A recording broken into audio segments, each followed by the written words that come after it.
сожалению, все хорошее очень быстро забывается, и такое чувствуется не только в России, но и во всем мире. То бишь, человек устроен так, что сделай что-то доброе, он запомнит это на некоторое время, но сделай что-то плохое, даже незначительно большое, то это запомнится на всю жизнь, и в любом удобном случае тебе будут напоминать об этом. Этот замечательный видеоролик специально подготовлен для тех, чьи дедушки участвовали во Второй мировой войне, которые помогали своим соплеменникам, помогали Советскому Союзу, помогали русскому народу, который должен помнить, что есть еще другие нации, и что дедушки, русские дедушки и дедушки из стран СНГ другой национальности бок о бок бились против врага. Это история о дедушке, который прошел всю войну. Но враг оказался не на войне, а совершенно близко. Врагом оказался собственный сын. Грубо говоря, даже врагу не пожелаешь такого.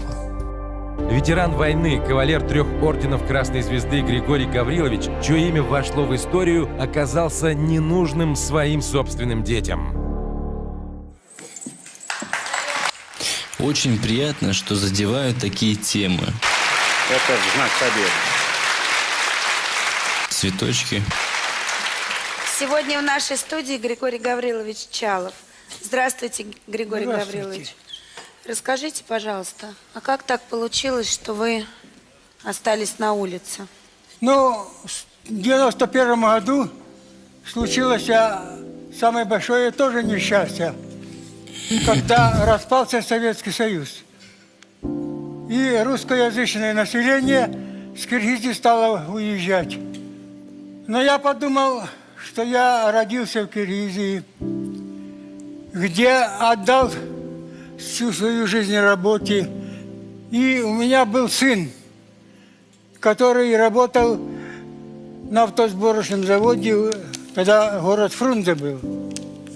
И вот в 92 году я переехал во Фрунзе и по объявлению познакомился с Леонтьевой Антониной Ивановной, Сколько у которой был дом, у вас сил, а у меня была машина. Давайте посмотрим, как вы об этом говорили нашим корреспондентам. Внимательно смотрим. Я познакомился с одной женщиной. Так мы с ней прожили 17 лет. А перед самой смертью, за 7 дней, она сделала завещание на дом сыну, который живет в России.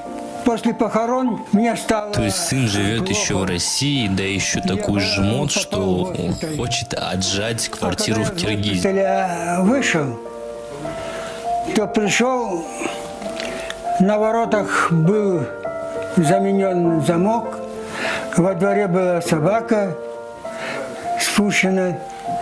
Оказывается, пасынок дом сдал в аренду на 3 года и уехал в Россию. Так я остался без ничего на улице. Но я решил пойти к сыну. Сын у меня невменяемый алкоголик. Он может меня часами обзывать: козел вонючий, падла вонючая. А дошло до того, что они меня отказали кушать, стирать, даже в ванной, где для них я стал заразный. Ну, чтобы, как говорится, спасаться от холода, я днями ездил на троллейбусах, автобусах, а ночью ночевал на вокзалах. Что я не раз смерти видел в глаза, и были же такие бои, когда жизнь висела на волоске. А сын мне сделал еще страшнее, когда сын выгнал отца из квартиры. Это еще, как говорится, страшнее фашизма. Представляете? Это просто... У меня даже слов Григорий нету Гаврилович, толком а сейчас-то вы где живете? растолковать Значит, вам. было такое критическое положение, я безысходного не знал, что делать. Решил обратиться к главе Свердловской райадминистрации. Я принес ему туда письмо, я отдал в секретариат, а письмо мое попало Мурадилову Кубату.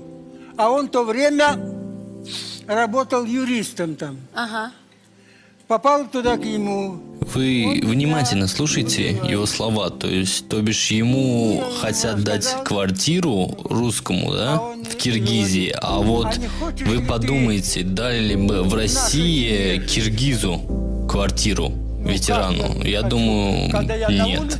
В Киргизии квартиру ветерану. Ну-ка, давайте вспомним, где дают квартиру ветерану.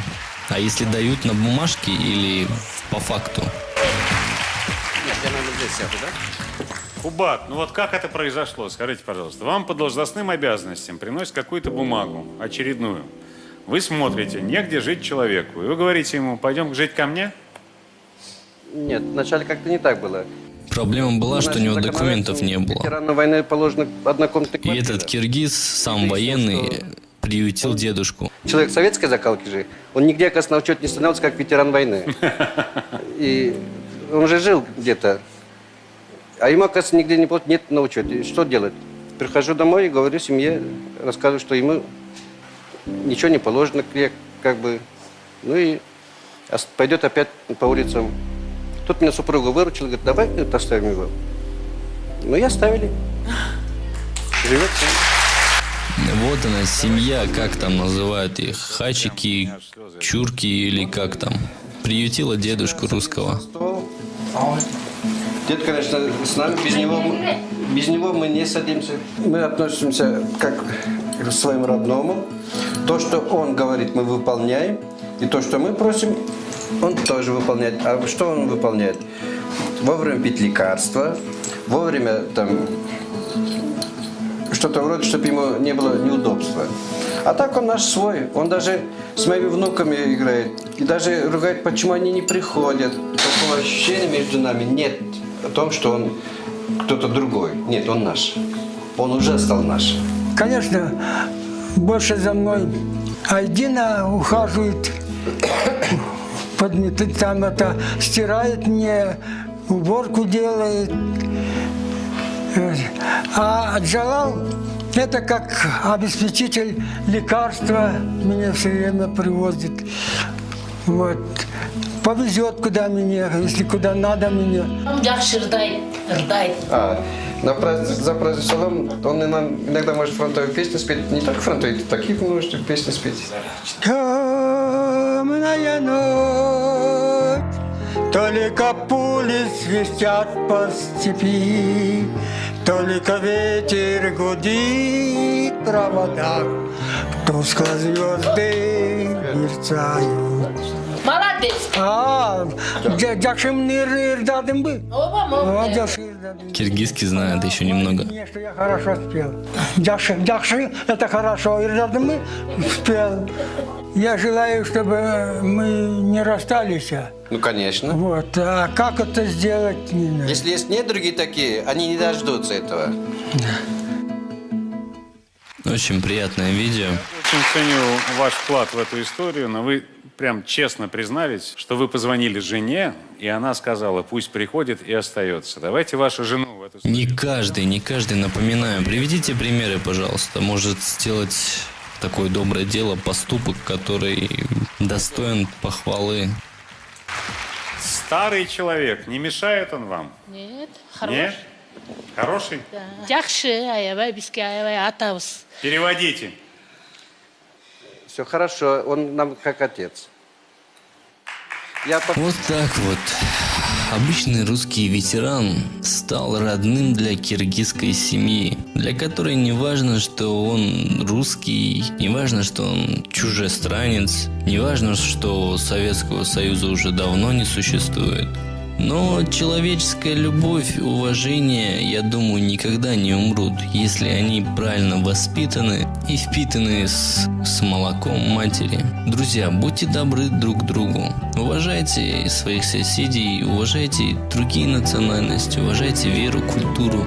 Даже если некоторые порочат и позорят, так сказать, свою нацию.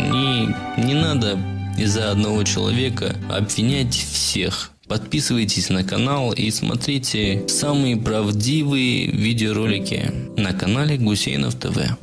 До встречи!